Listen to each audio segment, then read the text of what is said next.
Every single hour in American workplaces alone, there are about 8.7 million instances of incivility.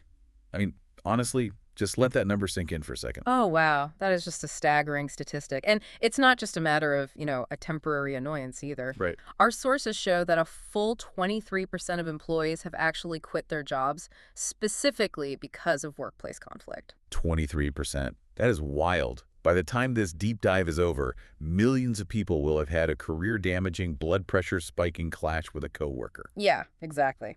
So, welcome to today's deep dive. We are wading right into the messy, stressful, and, well, entirely inevitable world of fighting at work. It is truly inevitable. It is. And our mission today is to synthesize insights from HR leadership guides, conflict resolution experts, and some incredibly revealing TEDx talks to hand you a practical survival toolkit. We want to decode why we fight, and more importantly, how to fix it before it ruins your career or, your sanity. Which, given those numbers you just mentioned, is a very real risk. And we aren't just going to sit around complaining about difficult colleagues today. We are looking for the actual mechanisms underneath the arguments. Exactly. Because usually we treat workplace conflict like a broken bone. Okay, how so? Well, you assume you can just take an x-ray, find the clean break, point to the problem employee and say, there it is. Put a cast on it, right? Like it's an isolated incident. Yeah. But diving into the research today, it looks a lot less like a broken bone and a lot more like an autoimmune disease. Oh, I really like that framing. Walk me through what you mean by that. So think about how an autoimmune disease actually works. The body's defense mechanisms, the immune systems, start attacking perfectly healthy tissue because they mistake a minor issue for a fatal threat. Ah, I see where you're going with this. Yeah. In an office, those defenses are our egos, our strict policies, our territorial instincts. We end up destroying our own collaboration and productivity over things that are actually completely solvable just because we think we're under attack. That is a perfect analogy because it completely reframes how we diagnose the problem. And to cure that kind of systemic disease, we have to bust a massive myth right up front. Which is what? The idea that conflict is purely a personality problem. We reviewed this fantastic TEDx talk by Liz Kislik, and she introduces this concept called the iceberg of conflict. Oh, yeah, the iceberg.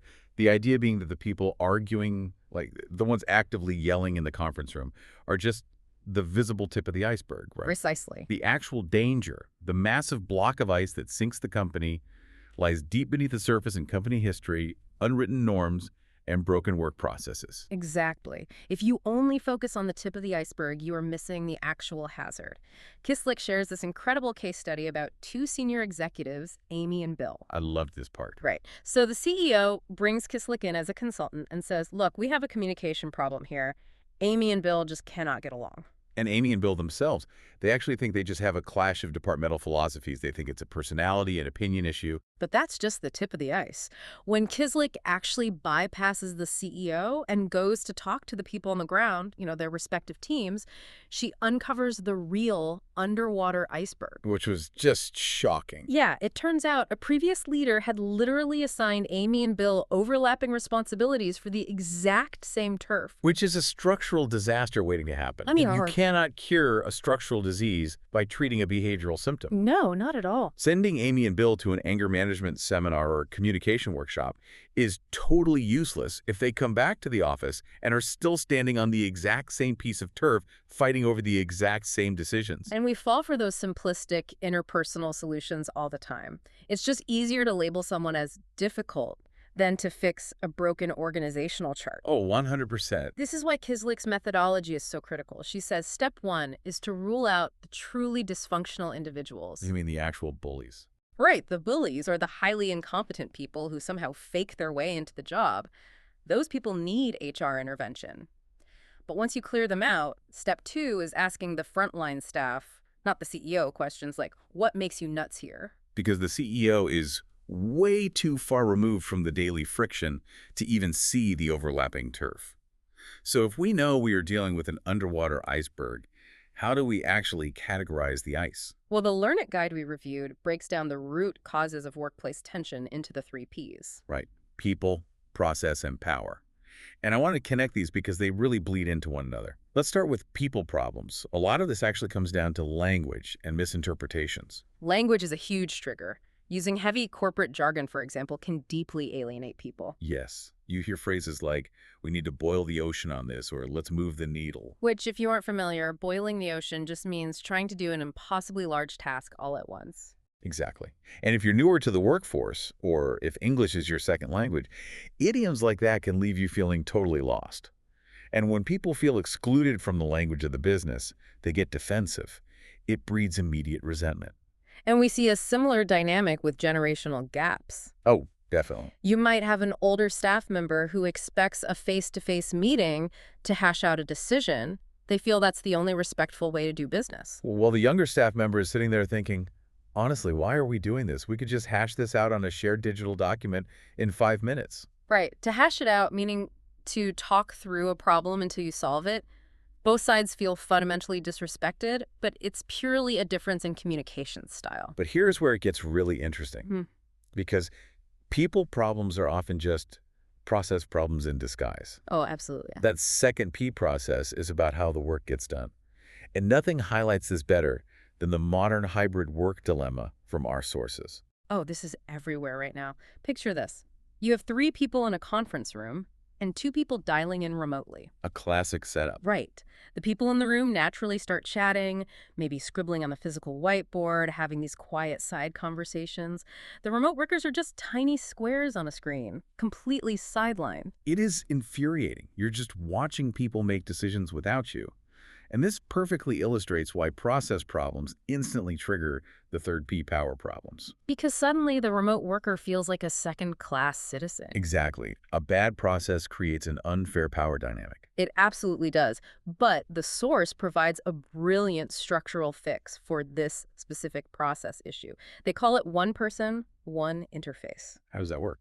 Well, even if 3 of you are sitting in the exact same physical room, everyone is on their own laptop, on camera, with headphones, logged into the meeting individually. Oh, I love that. It completely levels the playing field.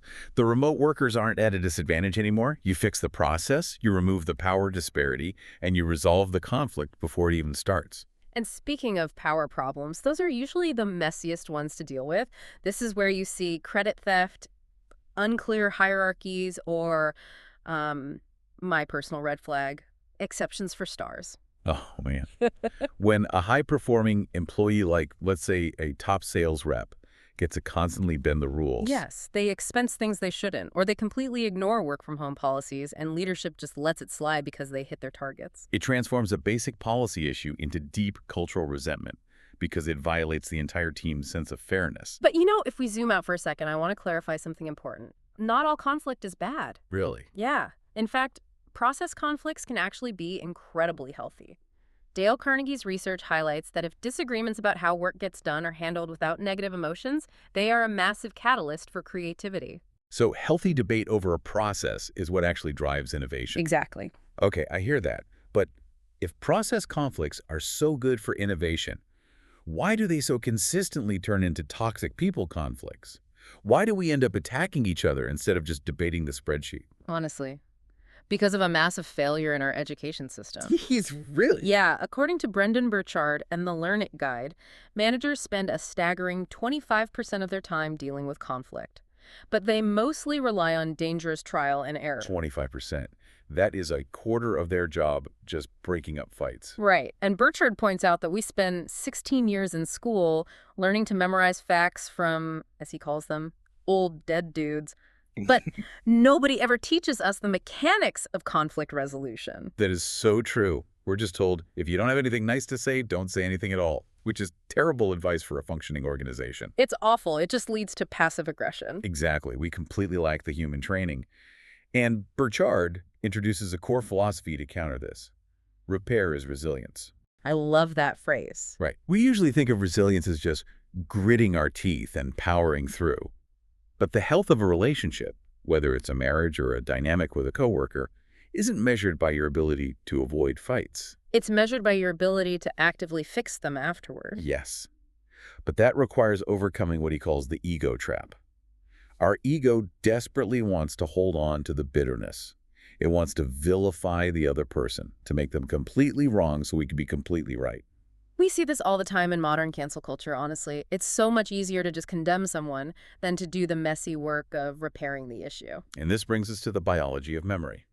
Burchard swears by the 48-hour rule. Okay, break that down for us. He argues that you have a maximum window of 48 hours to initiate a repair after a conflict. Yeah. If you wait longer than that, both of your memories start to, well, the words he uses are coalesce and calcify.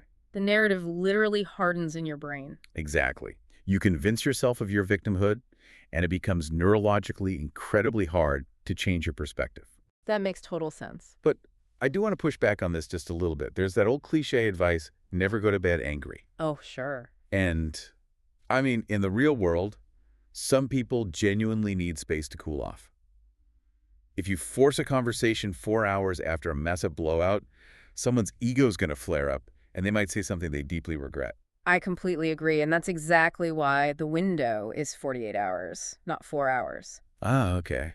Burchard actually admits he used to teach a 4-hour rule, but marital therapists corrected him for that exact reason.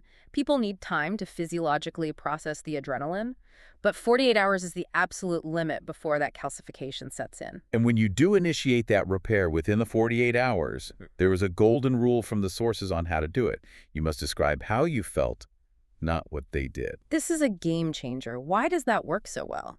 Because it bypasses their defensiveness. If I say you embarrassed me in the meeting, your brain immediately prepares an argument about how you didn't mean to. Right, I get defensive. But if I say, I felt undermined when my data was questioned, you can't argue with my internal state. It's a fact that I felt that way. Oh, that's really smart. And then you followed up with a specific request. Next time you have a question about the data, can we discuss it privately before the presentation?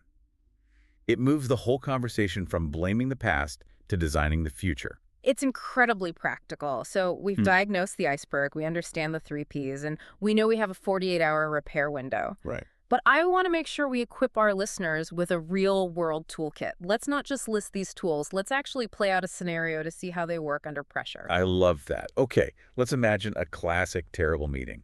We have 2 coworkers, let's call them Greg and Megan. Okay. And they are in a full-blown shouting match over missed deadlines. Megan crosses her arms and says, "You're just being completely difficult."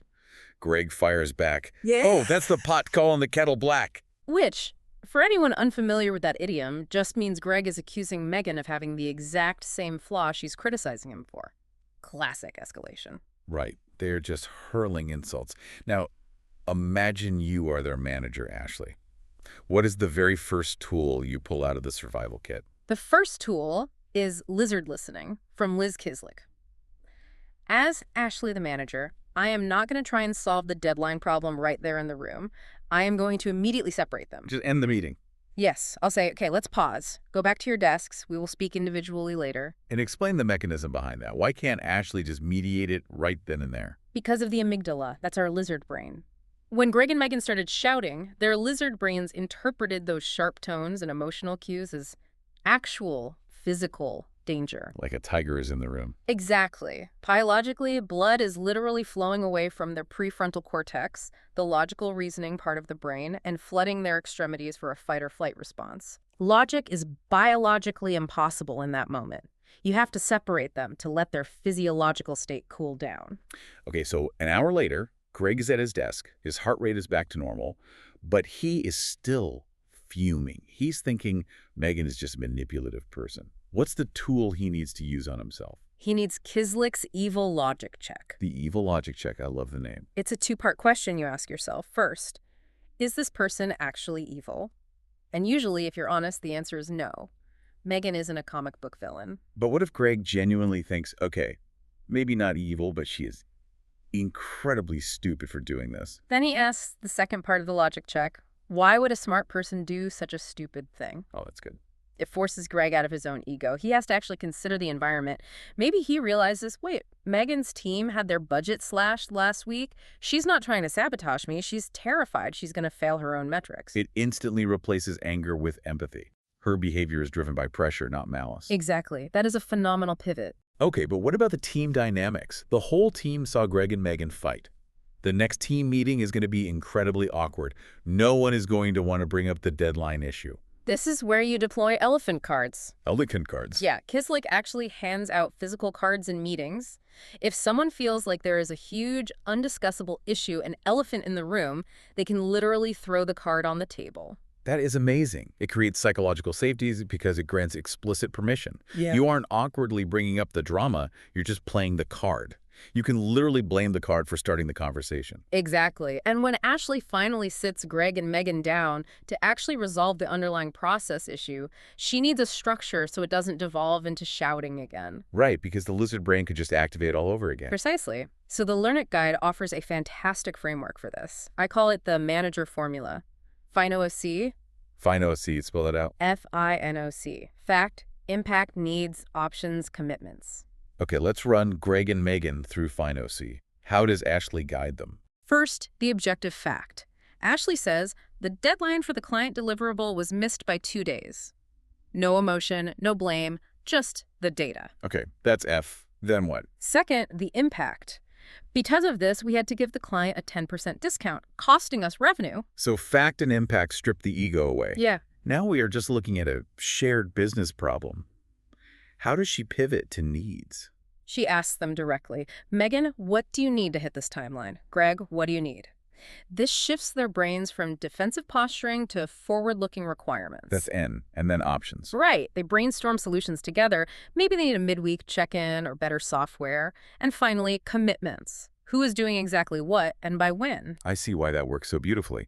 You take all the fiery emotion out of it and literally turn a conflict into a project plan. But this raises a crucial point for anyone listening to this deep dive right now. Which is? None of these tools, FINOC, elephant cards, the 48-hour rule, none of them work without explicit communication. Which means no hinting, no sighing loudly at your desk hoping someone notices you're upset.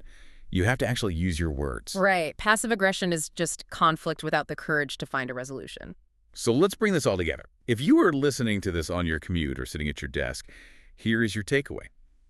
Workplace conflict is an iceberg. When you bump into it, don't just yell at the visible ice. Look below the surface. Yes. Look below the surface to diagnose the 3 Ps. Is it a people issue, a process issue, or a power dynamic?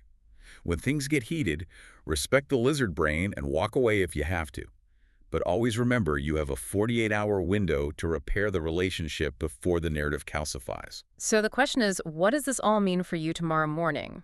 Well, I want to leave you with this final provocative thought. Okay, lay it on it. We've spent this entire time dissecting how to resolve conflict. But what if a workplace with absolute zero conflict isn't actually a utopia? What if it's a massive warning sign? Oh, that goes back to Dale Carnegie's point, right? Exactly. If conflict, handled well, is a catalyst for creativity and growth, then complete silence is terrifying. If there is total unbroken agreement in every single meeting you attend, well, that might just be the most dangerous sound in your office. Wow. It means people are either completely disengaged or they are too afraid of the power dynamics to disagree. To use your medical analogy from the beginning, a flat line on a heart monitor means the patient is dead. A healthy heartbeat naturally has peaks and valleys. A flatline culture. That is a powerful way to look at it. So, something for you to mull over on your own today. What important elephant is everyone at your job currently too afraid to talk about? And more importantly, are you willing to be the one to put the card on the table? It takes courage, but it's the only way to keep the culture's heart beating. A huge thank you to everyone for joining us on this deep dive. We really encourage you to take these tools, maybe even literally write down that FINOC formula on a sticky note and bring it into your next team meeting. Until next time, keep diving deep.